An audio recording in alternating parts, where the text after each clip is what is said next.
If you love Baltimore sports, you'll love WNST.net. Scouting Combine in Indianapolis, and joining me now, he is the special teams coach for the New York Jets, Mr. Mike Westhoff. Coach, I imagine it's just another lazy weekend, nothing to do, no one, nowhere to talk to. It's just hanging out. This is it's that time of the year. We're all back to page one, so we start from scratch. It's right. That time. This is where it starts. It actually started a little bit before this, but it begins here, and then away we go, getting ready for the draft. So, is it different for you because here are all players that we're looking at the positions they played in college and how could this fourth round guy be an impact linebacker, and you maybe have to look at these guys a little bit more and say, here's the reason why you have to have this guy is I know he can be a hell of a gunner. Yeah, sure, for sure. We call them flyers. I'm just kidding. Okay. I call them flyers. And since I've been doing it longer than anybody, that's what they are. No, I'll tell you the truth. I watch them play. When I grade them, I don't grade them watching them play special teams. I watch them play defense. Okay. And then I project how they would do in that role, and I add that to their grade, and that's how we come up with it, or try to raise or lower it depending on what I see. Okay, so you're not specifically looking for. I mean, are you watching tape of the guys that played special teams in college? I'm watching them play offense and defense. Okay. Very rarely, occasionally, will I watch them play special teams, and most of the time, I do not. I don't like to do that. Right. But I can see so many more exposures from watching a guy on defense. And then I grade them and say, well, yeah, when I'm using them, I'll see these very things, these very qualities, and then I try to rank them as how they would fit for me, and that's how I've done it for 30 years. He is the special teams coordinator at the New York Jets. Mike Westhoff joins us here from Indianapolis.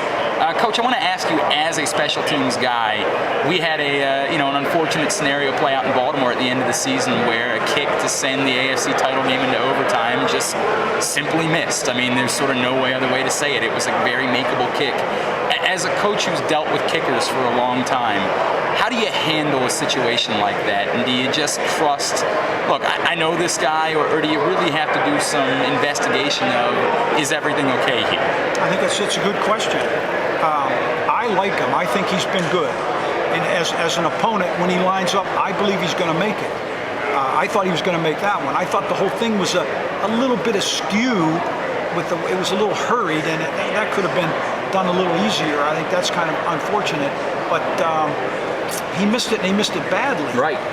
And so that's a stigma that's going to be attached. I believe that he'll overcome that and get right back to where he was. He's done a lot of good things for that football team. He's one of the leaders in the league in touchbacks. Right. He maybe shouldn't kick them all to us as much.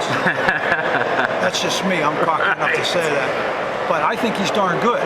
And so I would, if it were me personally, I would have him back, and I would hope that those stigmas are overcome. But to be honest, he's going to have to do that. Right. He's going to have to do it. And so you maybe have to be prepared that if it doesn't happen, I believe it'll happen, and he's good, and he'll do a darn good job. Yeah, and unfortunately, you don't always get to recreate overtime kick, in the AFC Championship game. And you don't get that many opportunities. Right. I mean, we went there twice. We were knocking right on the door, and it didn't happen. And the next thing you know, now we're trying to find the darn door. Get back to the playoffs, right? That's the whole key.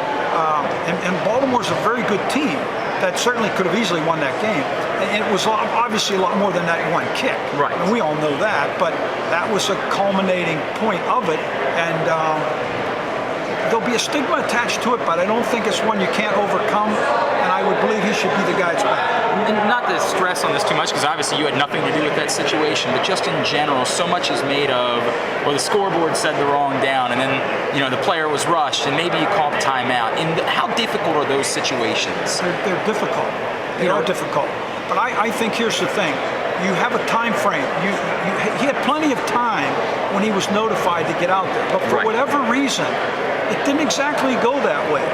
And it was a little bit hurried.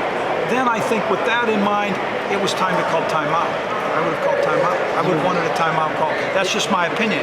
Now, the fact that when they said field goal, that should have been fine. But at the end of the day, you could say whatever you want. It was a little askew. Sure. It was. And with that in mind, what do you then do? And maybe a prudent move would have been to have called.